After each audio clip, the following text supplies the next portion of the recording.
This is The Science of Self, a podcast brought to you by Newton Media Group and Peter Hollins. This is Wednesday, January 5th, 2021. The Power of Self-Discipline. 5-minute exercises to build self-control, good habits, and keep going when you want to give up.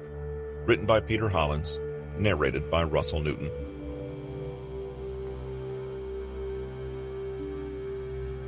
What blocks us from attaining strong self-discipline? An especially illustrative set of obstacles comes from Buddhist philosophy. When you think of Buddhism, the word discipline is usually not far away. In fact, discipline is right at the core of Buddhist teachings. Its tenets emphasize maintaining a sense of control over one's mind and body as a means to fulfillment. In fact, it preaches that we are naturally endowed with the ability to do what we want and feel contentment at all times. However, we give up those feelings of control to someone or something outside of ourselves. We relinquish our own power to an external force that we perceive has more power. We say, I can't, I shouldn't, or I won't far more often than we should. We say it so much that we believe that fighting against these powers is useless, and thus we lose power over ourselves. In other words, when we tell ourselves we have no discipline, it ends up being true. Therefore, Buddhism teaches that a lack of personal power is illusory. It can be difficult to take that power back, but this, of course, is one of the first steps to self-discipline, believing that it's possible and within your control. Part of the process involves knowing exactly how we're being blocked or prohibited from exercising that control. To that end, there are 5 areas that cover most, if not all, of the sources of our trepidation in taking control of our lives. If you're just starting to figure out where your shortcomings in self-discipline exist, these 5 areas are helpful to start investigating yourself. If you're a grizzled veteran seeking new methods, these 5 areas may provide new perspective on familiar issues. Below are the 5 mental hindrances. Giving in to the 5 senses. Animosity and malice. Apathy and laziness. Anxiety and remorse. Hesitation and doubt. Giving in to the 5 senses. Control over our thoughts is usurped when we're distracted by our physical surroundings. We put too much attention and importance on information from our senses of sight, sound, smell, hearing, and touch. Whether it's physical beauty, the smell of freshly baked bread, a great love song, or a horrible scene of violence. We allow these sensations to overwhelm us and replace our conscious thoughts and goals. Our senses bring us the most immediate understanding of the external world and help us orient and make sense, quite literally, of ourselves and our place in the world. But we overstate their importance to us and forget that we are ultimately in control. Our senses gather data from the world, but it's then up to us whether we get distracted by, attached to, or lost in that data, or whether we can maintain a calm, focused awareness of ourselves despite any stimulus, even as transient sensations pass over us. Many of us only believe in what we can experience with these senses, or we at least allow them to take over our concentration as we seek to gratify ourselves. We forget ourselves.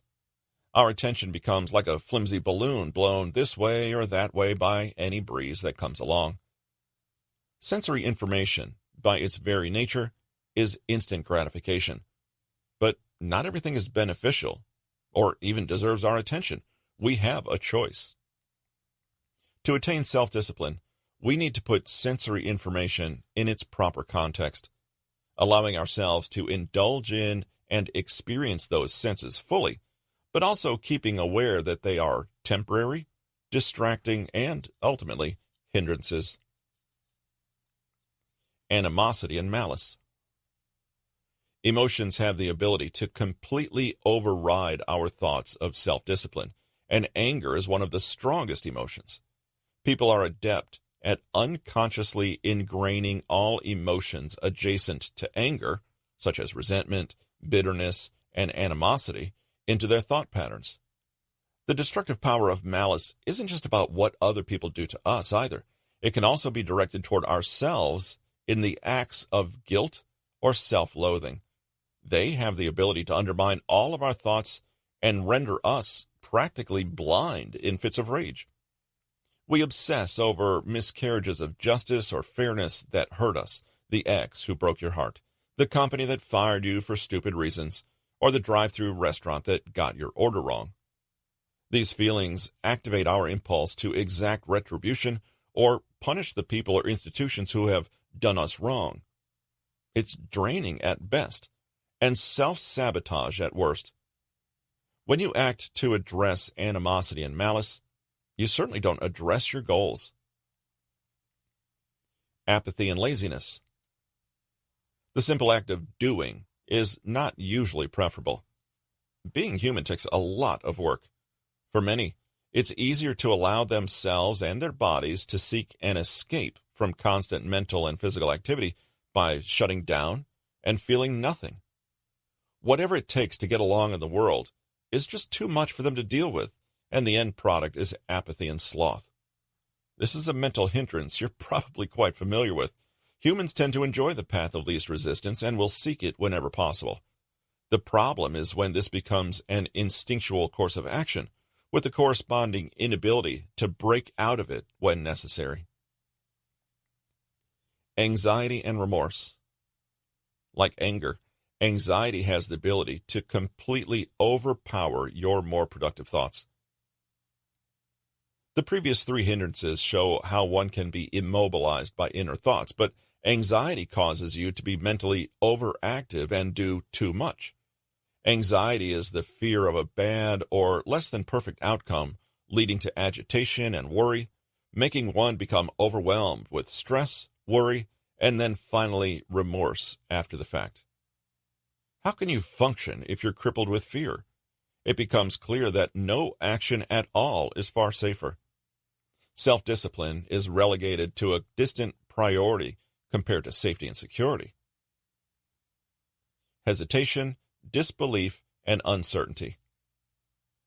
Why would you engage in self-discipline if you believe it's all for nothing?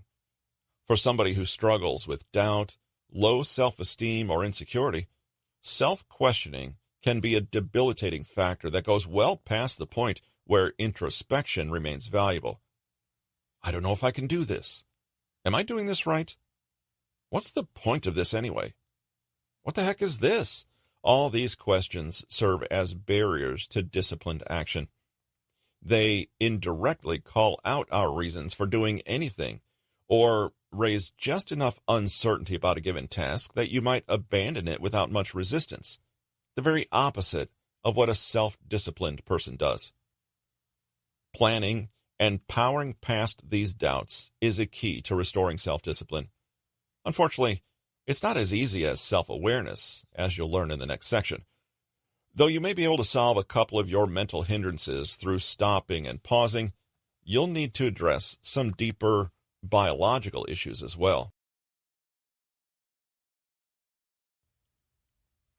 Please take a moment to visit bit.ly/Peter Hollins to pick up your free Human Nature cheat sheet, 7 surprising psychology studies that will change the way you think. If you'd like to hear more from Peter Hollins' book, The Power of Self-Discipline, please take a moment to visit bit.ly/Power of Self-Discipline.